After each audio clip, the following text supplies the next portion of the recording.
আচ্ছা স্টুডেন্টস, মানে ব্যাপারটা খুবই ইজি, একটু তোমাদেরকে বুঝতে হবে।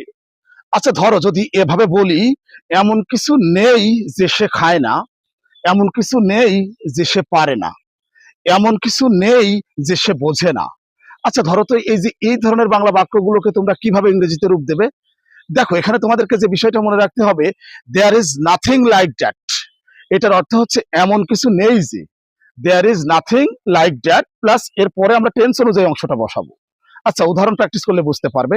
ধরো আমি এভাবে বলছি, এমন কিছু নেই যে সে খায় না, এমন কিছু নেই যে সে খায় না, there is nothing like that he doesn't eat, there is nothing like that he doesn't it.